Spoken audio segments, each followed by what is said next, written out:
For the first time in history, people and machinery are working together, realizing a dream.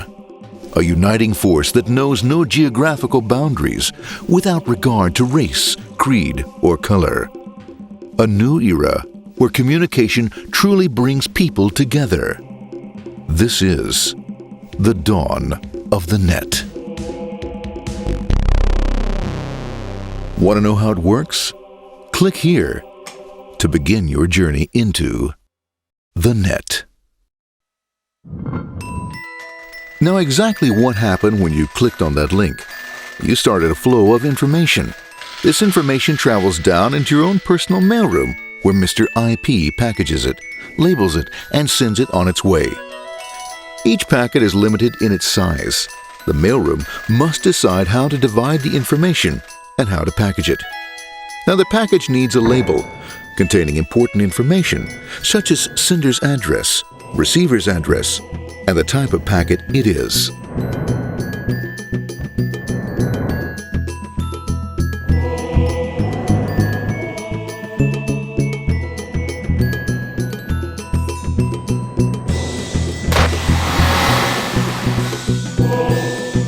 Because this particular packet is going out onto the internet, it also gets an address for the proxy server, which has a special function, as we'll see later.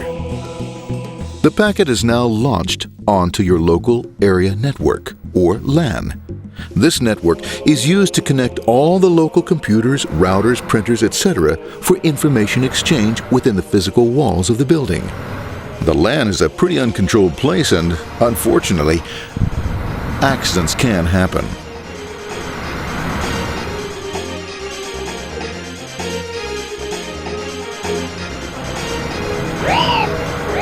The highway of the LAN is packed with all types of information. These are IP packets, Novell packets, Apple Talk packets. They're going against traffic, as usual. The local router reads the address and, if necessary, lifts the packet onto another network. The router, a symbol of control in a seemingly disorganized world. Whoops, sorry about that. Let's go with this one here, this one here. This one goes here, this one goes here. I don't like this one. Let's go with this one. Let's go here. A little bit this left. Let's go with this one here. Another channel here. Let's put that one here. Another one there. Let's put that one here. There he is, systematic, uncaring, methodical, conservative, and sometimes not quite up to speed. Sorry. But at least he is exact, for the most part. That's the one who's on. That one was there. That one was there. That one was there. And this one was there. Another one that was there. That was there. He's behind him. He was still there. That was there. He was there. Oh, was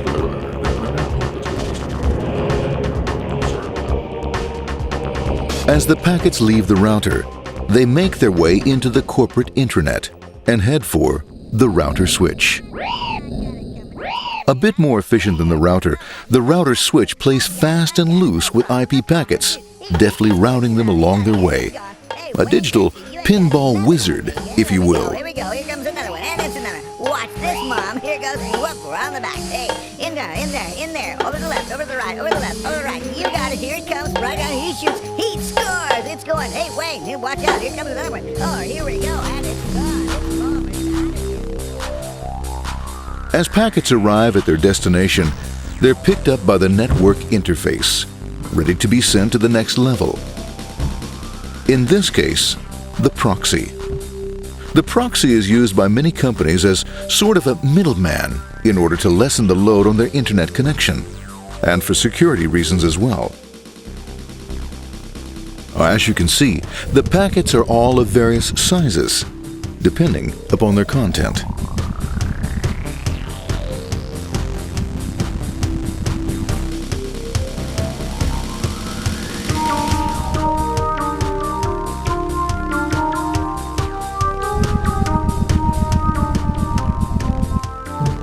The proxy opens the packet and looks for the web address, or URL. Depending upon whether the address is acceptable, the packet is sent onto the internet.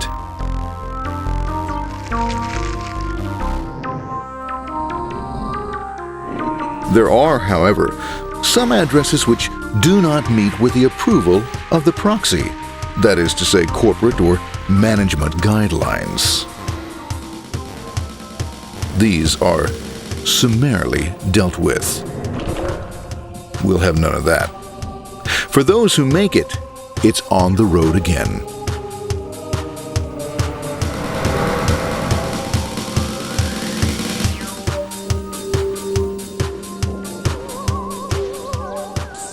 Next up, the firewall.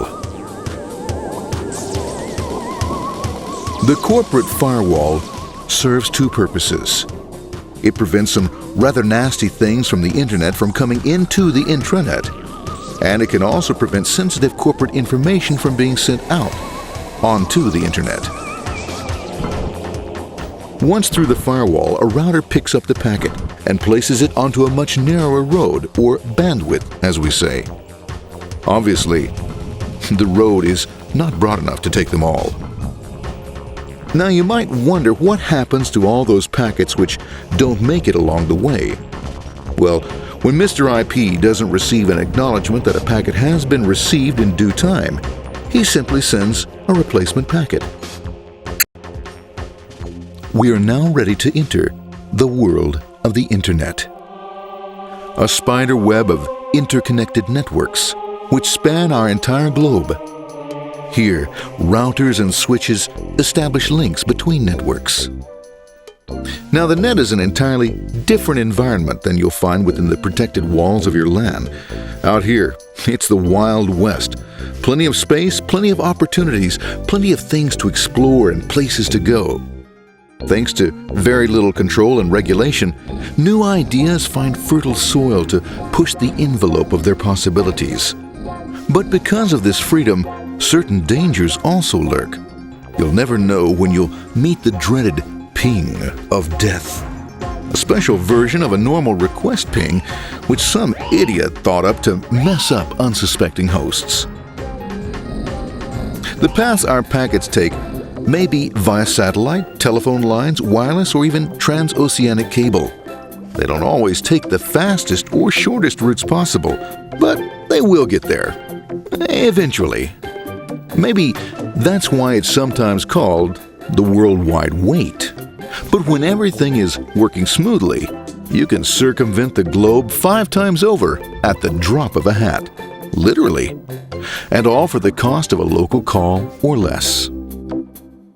Near the end of our destination, we'll find another firewall. Depending upon your perspective as a data packet, the firewall could be a bastion of security or a dreaded adversary. It all depends on which side you're on and what your intentions are. The firewall is designed to let in only those packets that meet its criteria. This firewall is operating on ports 80 and 25. All attempts to enter through other ports are closed for business.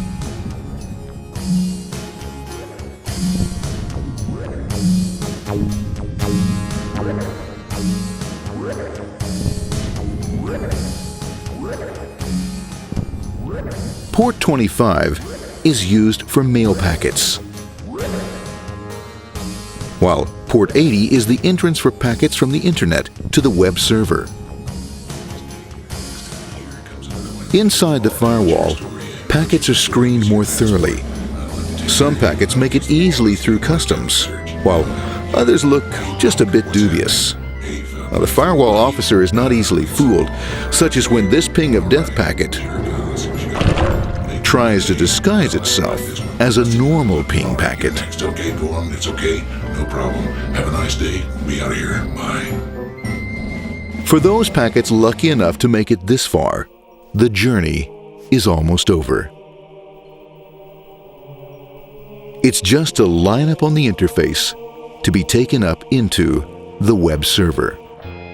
Nowadays, a web server can run on many things, from a mainframe to a webcam to the computer on your desk, or why not your refrigerator?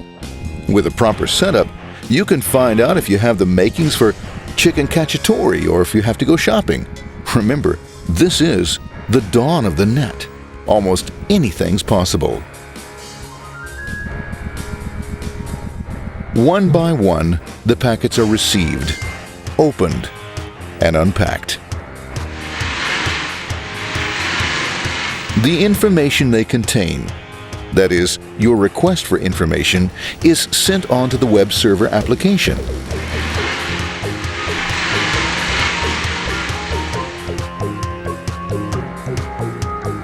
The packet itself is recycled, ready to be used again, and filled with your requested information.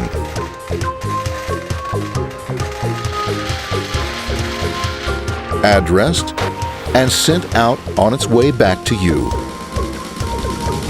Back past the firewall, routers, and on through to the internet. Back through your corporate firewall.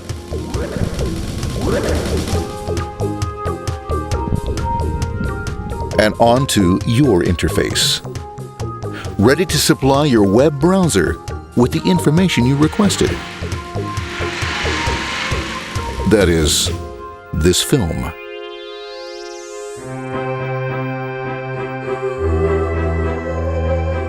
Pleased with their efforts and trusting in a better world, our trusty data packets ride off blissfully into the sunset of another day, knowing fully they have served their masters well. Now, isn't that a happy ending?